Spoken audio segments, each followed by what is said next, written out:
तो hello friends, कैसे हैं? स्वागत है आप सभी का हमारे YouTube channel open study area पर। दोस्तों, जैसा कि आपको मालूम है कि अभी हमारे YouTube channel open study area पर प्राचीन बिहार से संबंधित बिंदुएं चल रही हैं जो आपके आने वाले एग्जाम बिहार BPSC, CDPO या बिहार SI के लिए बड़ा ही इंपॉर्टेंट हो जाएगा। जैसा कि आपको मालूम है कि इसमें से प्रथम बिंदु को मैंने पढ़ा दिया था, जिसको पाषाण काल के नाम से जानते हैं। उसके बाद मैंने वादे किया था कि एक एक करके हर एक वीडियो आप लोगों के लिए प्रदान करने की कोशिश करेंगे, जिसमें दूसरी बिंदु होगी आपके पास बिहार, देखेंगे वैदिक काल में बिहार, और उसके बाद तीसरी बिंदु और आखिरी बिंदु प्राचीन बिहार से होगी, जिसका नाम हम सभी जानते हैं महाजनपद में। तो आज के इस दूसरे वीडियो में आप सभी का स्वागत है।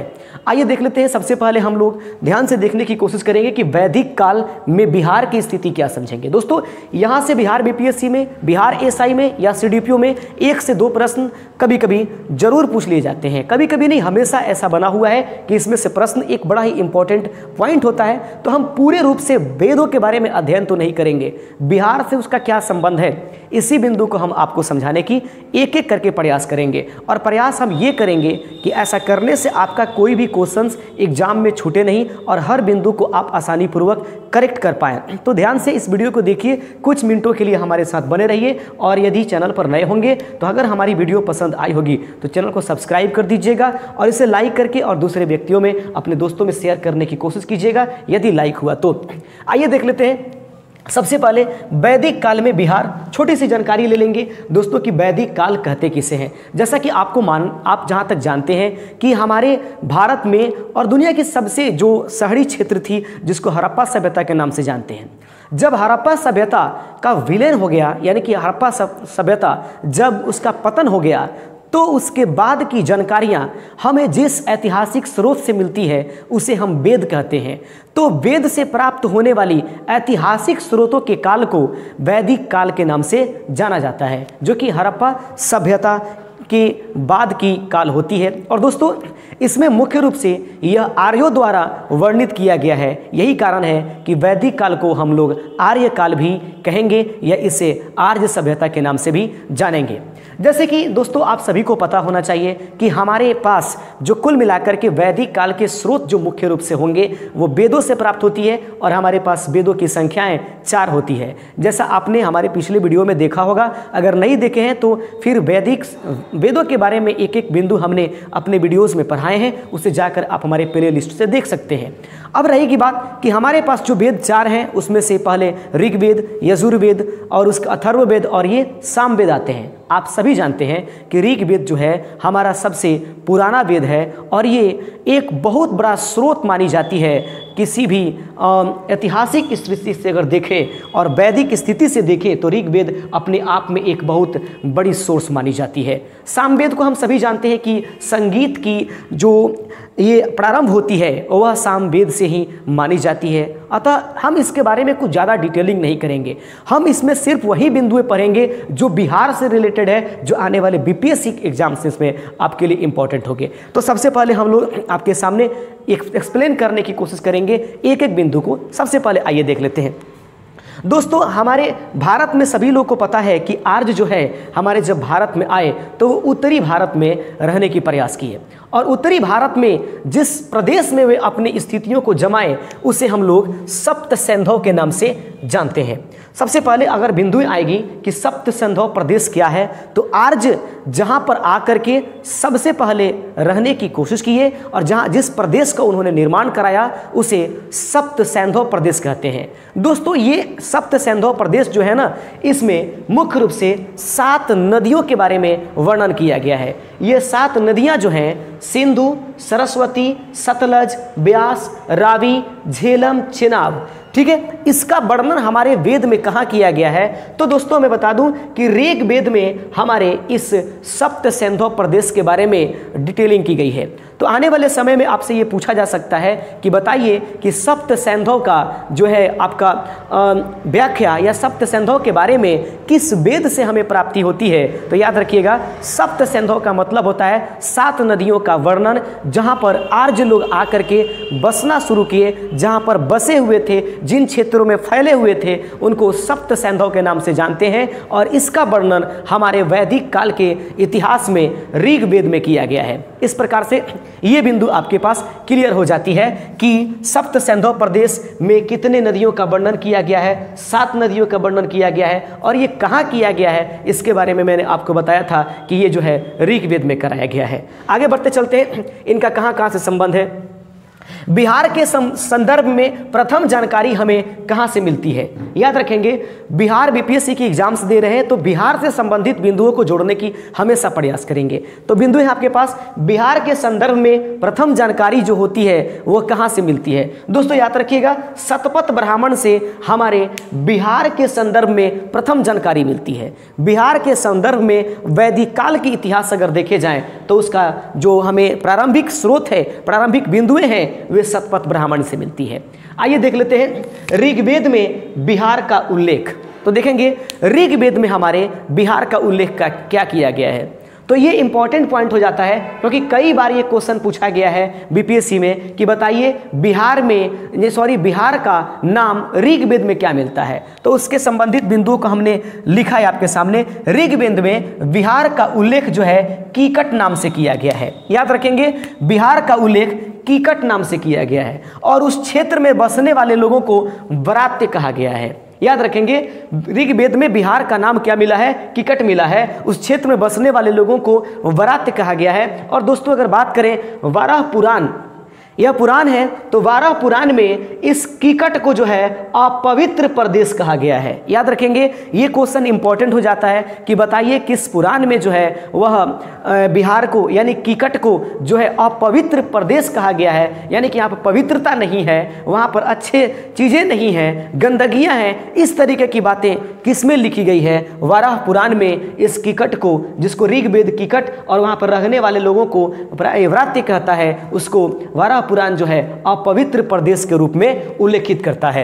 ये इंपॉर्टेंट है हमारे वैदिक काल में बिहार से संबंधित। आइए, मगध का उल्लेख, ये आपको पता होना चाहिए कि प्राचीन काल में बिहार का नाम जो था वह मगध था। याद रखेंगे, मगध का उल्लेख हमारे वेद में कहाँ पर किया गया है, किस वेद में किया गया है, ये भी अपने आप में एक इंपॉर्टेंट पॉइंट है। दोस्तों थोड़ा सा तबीयत ठीक नहीं है, थोड़ा सा गला बजा हुआ है, तो इसलिए सॉरी अगर साउंड बेहतर तरीके से नहीं पहुँच पा रही है। तो मगध का उल्लेख कहाँ पर किया गया है, तो दोस्तों मगध का उल्लेख जो है अथर्ववेद में किया गया है। हम सभी जानते हैं कि जो वेद हैं वे 4 हैं। इन चारों वेदों में से पूछा जाए कि मगध का उल्लेख किस वेद में किया गया है तो उसका नाम अथर्ववेद होगा।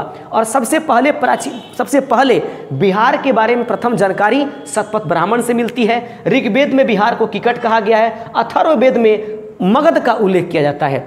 मगध अभी है कहाँ, तो दोस्तों याद रखिएगा, अभी तो मगध उसकी जो मुख्यालय है वो गया होता है, जैसे कि प्रमंडल आपको मैंने पढ़ाया है पिछले वीडियो में, तो उसमें देखिएगा। लेकिन जो पूर्व के जो मगध प्रदेश था जहाँ पर मगध के लोग बसा करते थे, उसमें बिहार के कौन कौन से जिले आते थे, ये बड़ा इंपॉर्टेंट हो जाता है। देखिएगा, पटना, नालंदा, गया, औरंगाबाद, जहानाबाद और नवादा, ये क्षेत्र है 1, 2, 3, 4, 5 और 6। ये 6 जिले जो आपको दिखाई दे रहे हैं वह वैदिक काल में जो है मगध का उल्लेख अथर्ववेद में किया गया है। और यही वो जिले हैं बिहार के जो वर्तमान में हैं, वे मगध प्रदेश के अंतर्गत आया करते थे। ठीक है, पटना है, नालंदा है, गया है, औरंगाबाद, जहानाबाद और नवादा।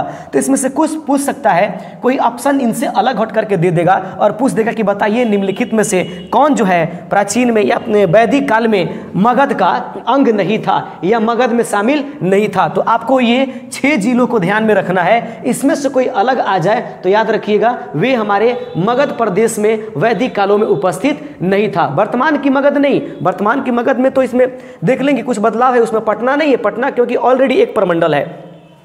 विदेह क्षेत्र को मिथिलांचल कहा जाता है। तो बिहार के विदेह क्षेत्र का अर्थात मिथिलांचल का वर्णन कहाँ किया गया है, शतपथ ब्राह्मण में किया गया है। ये इंपॉर्टेंट एक बिंदु है कि विदेह क्षेत्र का मिथिलांचल का वर्णन शतपथ ब्राह्मण में किया गया है।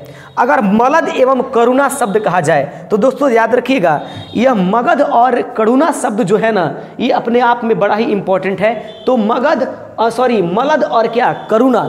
ये मलद और करुणा शब्द जो है वह बक्सर क्षेत्र के लिए प्रयोग किया गया है। तो ये क्वेश्चन पूछा जा सकता है कि बताइए वैदिक काल में जो है बक्सर के लिए किस बिंदु का या किस नाम का प्रयोग किया जाता था। तो याद रखिएगा वैदिक काल में जो है वह मलद एवं करुणा शब्द जो है बक्सर के लिए प्रयोग किया जाता था। इसका वर्णन कहाँ किया गया है, वाल्मीकि रामायण में। याद रखेंगे वाल्मीकि रामायण में मलद एवं करुणा शब्द का प्रयोग किया गया है जो बक्सर वाले क्षेत्र में आता है। और यहीं पर कहा जाता है कि तारका नामक राक्षसी का वध भी किया गया था। तो याद रखेंगे मलद एवं करुणा बहुत अपने आप में इंपॉर्टेंट है, बक्सर वाले क्षेत्र में आता है और इसमें तारका नामक की राक्षसी का जो है वो हत्या या वध जो है इसमें किया गया था। इसका वर्णन किया गया है, इसी क्षेत्र में किया गया था। आगे देख लीजिएगा, अगला इंपॉर्टेंट पॉइंट है वेद और उपनिषद में प्रयुक्त जो वाक्य हैं वे कौन कौन से हैं। ये इंपॉर्टेंट पॉइंट है, कभी कभी इससे प्रश्न पूछ लिए जाते हैं। लेकिन उससे पहले कि मैं इसको बता पाऊँ, एक इंपॉर्टेंट बिंदु हमने यहाँ पर रेड कलर से लिखा है और वह बिंदु ये है कि देखेंगे मगध राजवंश जो है मगध राजवंश के अनुसार देखेंगे अगर तो मगध राजवंश जो होता है वह बृहदत्र से प्रारंभ होता है। बृहदत्र वंश जो है, याद रखेंगे मगध राजवंश जो है वह बृहदत्र राजवंश से प्रारंभ होता है। ऐसा वर्णन कहाँ मिलता है, पुराण में। यानी कि पुराणों के अनुसार जो है वह मगध राजवंश का शुरुआत कहाँ से होती है। तो इसका सही आंसर हो जाएगा कि वह पुराणों के अनुसार मगध राजवंश जो है कहता है कि बृहदत्त जो वंश था वही प्रारंभिक यहाँ का वंश था। ये इंपॉर्टेंट सभी बिंदुएं थी। जो क्वेश्चंस और पूछे जा सकते हैं आपके एग्जाम्स में वे बिंदुएं हम लोग देख लेते हैं। क्वेश्चन कई बार पूछा गया है गायत्री मंत्र किससे लिया गया है। तो याद रखेंगे ऋग्वेद से लिया गया है। सत्यमेव जयते कहाँ से लिया गया है, मुंडकोपनिषद से लिया गया है। तमसो मा ज्योतिर्गमय कहाँ से लिया गया है, ये बड़ा इंपॉर्टेंट है, ये होगा बृहदारण्यक उपनिषद से। तो याद रखेंगे तो कुछ वेद से कुछ और उपनिषद से कुछ वर्ड लिए गए हैं और उसी वर्ड को या उसी जो वाक्य है उसको एग्जाम्स में पूछ लिए जाते हैं, एक प्रश्न पूछ लिए जाते हैं। तो गायत्री मंत्र यानी ओम भूर्भुवः स्वः तत्सवि ये कहाँ से लिया गया, ऋग्वेद से। सत्यमेव जयते मुंडकोपनिषद से और तमसो मा ज्योतिर्गमय बृहदारण्यक उपनिषद से लिया गया है। इस प्रकार ये इंपॉर्टेंट थे बिहार से संबंधित। दोस्तों कभी कभी हमने ये भी देखा है कि इसमें से क्वेश्चन पूछ लिए जाते हैं वैदिक कालीन में नदियों के नाम का उल्लेख कैसे कैसे किया गया था वेदों में। तो थोड़ा सा वीडियो कुछ लायक हो जाए, कुछ 10-12 मिनट का वीडियो हो जाए, इसलिए इस बिंदु को भी इसमें समेट लिए हैं हमने। लेकिन एक और इम्पोर्टेंट बिंदु है कि वेद संहिता से में रचित ब्राह्मण ग्रंथ में बिंबिसार के पूर्व की घटना मिलता है। तो बिंबिसार के पूर्व की घटना का वर्णन कहाँ किया गया है, वेद संहिता में रचित रहने वाली ब्राह्मण ग्रंथ में। देख लेंगे सतलज का पुराना नाम, प्राचीन नाम जो था सतुद्री था, ध्यान रखिएगा। ब्यास का पुराना नाम बिपाशा नदी था। रावी नदी का पुराना नाम पुरुषणी था। झेलम नदी का पुराना नाम वितस्तता था। गंडक का सदानीरा, सिंध का सिंधु था और चेनाब का अस्किनी था। तो ये इंपॉर्टेंट है, एक बार और देख लेते हैं, थोड़ा सा रिवाइज कर लेते हैं। सप्त संदेव प्रदेश का मतलब कि जहाँ पर आर्य लोग सबसे पहले आकर के बसे। ये लगभग 7 नदियों के साथ फैले हुए थे, इसलिए इसको सप्त सिंधु नाम दिया गया। ये नदियाँ आपके पास सिंधु, सरस्वती, सतलज, ब्यास, रावी, झेलम, चेनाब है। इसका वर्णन ऋग्वेद में किया गया। बिहार के संदर्भ में प्रथम जानकारी शतपथ ब्राह्मण से मिलती है और ऋग्वेद में बिहार को उल्लेख किया गया है कीकट शब्द से। वहाँ के रहने वाले वासियों को बरातिक कहते हैं। वराह पुराण में अगर देखें तो कीकट को अपवित्र प्रदेश कहा गया है। मगध का उल्लेख अथर्ववेद में किया गया है। इसमें 6 जिले वैदिक काल में 6 जिले आते थे जो पटना, नालंदा, गया, औरंगाबाद, जहानाबाद और उसके बाद नवादा है।